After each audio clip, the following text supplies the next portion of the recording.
MSc Fisheries and Limnology, and today's topic is integrated fish farming, principal advantage and disadvantage. What is the integrated fish farming? So, integrated fish farming is based on the concept there is a no waste, and waste is only misplaced resources which can be a valuable material for another product. In integrated farming, the basic principle involves the utilization of the synergetic effect of the interrelated farm activities and the conservation, including the full utilization of farm waste. It assumes that the all constituent of the system would be benefit from such a combination. In most cases, the main beneficiary is the fishes because all these function, all these efforts is to produce or take the maximum benefit for the fish. So, fish which will be utilized as the animal and the agriculture waste directly or indirectly as a food. When many ecosystem and many animals are harvested and kept together, so from their product and the byproduct, maximum benefit should go to the fish, and from that fish we will get other farmer will get the maximum advantage.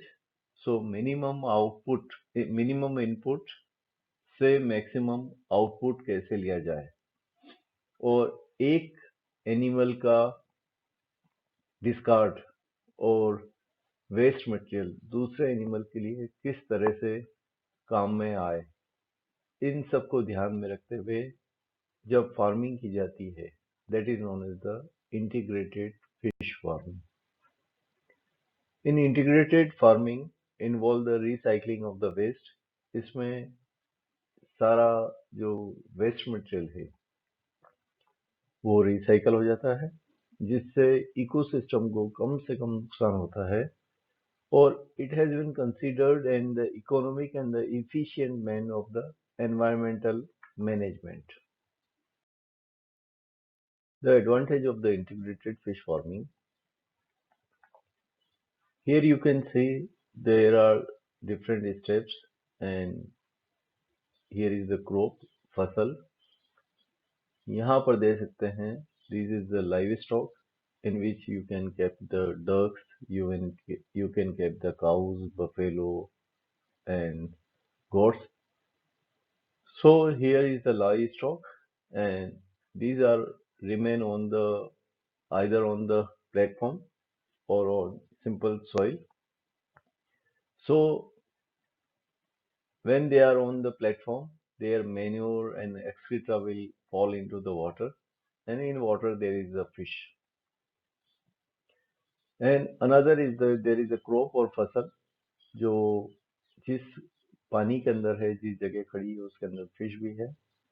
So mud will be act as a manure, ये खाद के रूप में काम करती है, और इनका जो फूड है और यहाँ का जो वेस्ट है वो सभी वेस्ट क्रॉप के लिए न्यूट्रिशन या फर्टिलाइजर का काम करते हैं. और जो क्रॉप के अंदर हम फर्टिलाइजर डालते हैं वो fertiliser as a nutrient fish के लिए काम आता है, और लाइव स्टॉक का जो एक्सक्रीटा है वो एक्सक्रीटा क्रॉप के लिए काम में आता है, और क्रॉप का जो पार्ट है हार्वेस्ट करने के बाद में वो लाइव स्टॉक काम में ले सकते हैं. सो all the integrated or all the constituent of this farming, either it may be a fish, it may be a livestock, or it may be crop, they are benefited from the each other. So every step has a input, and there will be the no waste. यहाँ पर कोई किसी तरह का waste नहीं होगा. full utilization of the farm waste, utilization of the cooperative effect of the interrelated farm activities, ये सब इंटररिलेटेड है। They increase the employment opportunities, जितना बड़ा फॉर्म होगा उतने ज़्यादा लोग होंगे, उतने ज़्यादा लोगों को एम्प्लॉयमेंट मिलेगा, उतना ज़्यादा प्रोडक्शन होगा। It increase the nutritional source from the farmers family.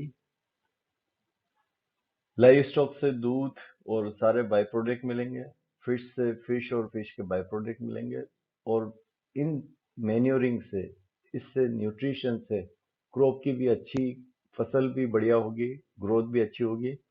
So centre हमारा फिश फार्मिंग है, और इसके कारण ये आपस में एक कॉम्प्लेक्स रिलेशन के अंदर एक दूसरे को फायदा मिलाएंगे।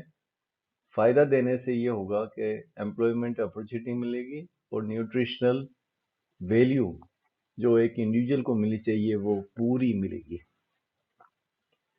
It gives the higher and the stable farm productivity and there is a less risk. यहाँ पर लॉस के चांसेस, अगर फसल है बर्बाद हो गई तो खत्म हो जाती है। फिश ग्रो कर रहे हैं और अगर अकेली ये किसी कारण से खत्म हो गई तो नुकसान होता है, और लाइव स्टॉक अगर किसी रीजन से मर गया या बीमार हो गया तो भी नुकसान होता है। पर यहाँ पर तीनों चीज एक साथ लॉस में जाए या खत्म हो जाए ऐसा नहीं हो सकता, इसलिए they will benefit each other, and this relationship will give the always source of income and productivity. It increases the income of the rural population. It means of the land reclamation in certain area. इससे, इस कारण से land की fertility भी बढ़ जाती है, और जिससे लैंड को लंबे समय तक क्रॉप के लिए, फसलों के लिए काम में लिया जा सकता है। It is an efficient and economic means of the environment management. इससे एनवायरनमेंट को और इकोसिस्टम को स्टेबल करके अच्छे से फायदा पहुंचाया जा सकता है। Disadvantage, it is controversy has arisen among the scientists that the public health aspect of the integrated farming, ये अवधारणा है कि right that integrated fish farming with pigs and other poultry, मुर्गा मुर्गियों से, cause the influenza and the pandemic like the swine flu। जब integrated fish farming को pig के साथ में या पोल्ट्री के साथ, जिसमें मुर्गा मुर्गी पालते हैं, बर्ड्स पालते हैं, तो वो कारण हो सकते हैं किसी पेंडेमिक का या इन्फ्लुएंजा का या स्वाइन फ्लू का। And there may be a pig would act the mixing vessel for the avian and the human influenza. Pig है जो वो एक इंटरमीडिएट काम कर सकता है एवियन इन्फ्लुएंजा ह्यूमन के अंदर फैलाने का, and it creates the lethal strain of virus by the mutation.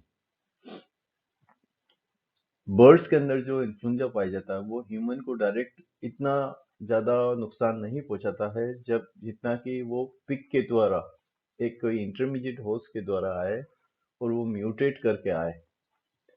So it may be a cause of lethal intermediate host, so it is the it considered as a drawback or disadvantage. In such act fish themselves do not play any role। यहाँ पर fish का कोई negative role नहीं है, negative role है poultry का और pigs का।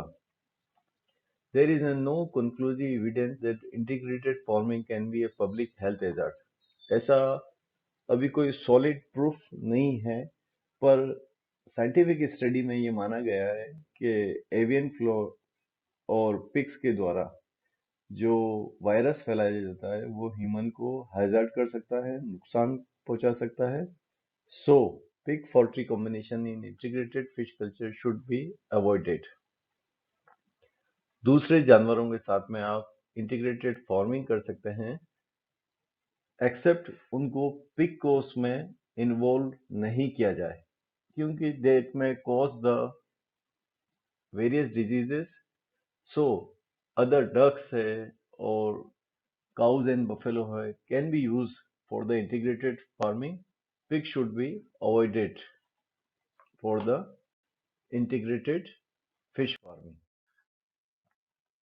Types of integrated pedi come fish culture, अगर चावल के साथ फिश को कल्चर किया जाए तो पेडी कम फिश कल्चर, डक के साथ किया जाए तो डक कम फिश फार्मिंग, फिश कम पोल्ट्री फार्मिंग, मुर्गा मुर्गियों के साथ अगर फिश कल्चर किया जाए तो पोल्ट्री फार्मिंग, फिश कम पिग कल्चर, पिग्स के साथ अगर फिश को ग्रोथ किया जाए तो fish and pig culture, and other animal, अगर इन सबको अलग अलग स्तर पे एक साथ काम में लिया जाए तो there may be other animal in the integrated farming and they can be used as a mixed farming. Thank you.